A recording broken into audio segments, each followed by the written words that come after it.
नमस्कार, मैं doctor Meenakshi Verma, your friend philosopher and guide. कुछ महिलाएं जिनका एक ट्यूब निकल जाती है एक टॉपिक के बाद, वो ये जानना चाहती हैं कि क्या एक जो ट्यूब बची है उससे वो गर्भ धारण कर सकती हैं या नहीं, और अगर कर सकती हैं तो उसके लिए उन्हें किस तरह की तैयारी करनी चाहिए। यस, ऐसा जो एक ट्यूब बची है अगर वो हेल्दी है तो उससे डेफिनेटली गर्भ धारण हो सकता है, लेकिन उसके पहले हमको ये इंश्योर करना पड़ेगा कि एक्टोपिक जो इन द फर्स्ट प्लेस जो पहले हुई वो क्यों हुई, उसका कारण क्या था, और अगर उस कारण की वजह से दूसरी ट्यूब भी अफेक्टेड है तो उस ट्यूब का भी पहले इलाज हो जाए।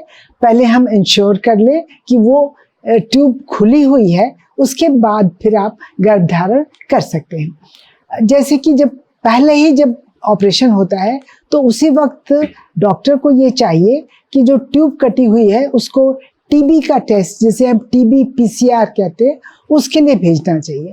अगर वो पॉजिटिव टेस्ट आता है तो फिर मरीज को 9 महीने एंटी ट्यूबरकुलर ट्रीटमेंट मिलना चाहिए, जिससे कि जो दूसरी ट्यूब में भी जो इफेक्ट है टीबी का वो भी ठीक हो जाता है और ट्यूब हेल्दी हो जाती है। अगर मान लीजिए वो नेगेटिव आता है तो ऑपरेशन के बाद 15 दिन के लिए एंटीबायोटिक्स और एंटी इन्फ्लेमेटरी देते हैं, जिससे कि जो दूसरी ट्यूब है उसकी सूजन दूर हो जाए। अगर उसमें एंडोमेट्रियोसिस है तो उसका इलाज करते हैं, जिससे कि ट्यूब जो है हमें हेल्दी मिल जाए। और आफ्टर 3 मंथ्स, जब 3 महीने कंप्लीट हो जाए, उसके बाद उसमें एक HSG करके उस ट्यूब की पेटेंसी देखते हैं। अगर ट्यूब पेटेंट है तो फिर प्रेगनेंसी के लिए आप इजीली आप ट्राई कर सकते हैं। साधारणतः क्या होता है कि 2 ओवरीज होती हैं, एक महीने एक ओवरी से ओव्यूलेशन या एग फॉर्मेशन होता है और अगले महीने दूसरी ओवरीज होता है। ऐसे ऑल्टरनेटली एक महीने से दोनों ओवरी से एग्स बनते रहते हैं, और जो अपने अपने साइड की ट्यूब्स हैं वही नॉर्मली उनको एग्स को पिकअप करती हैं।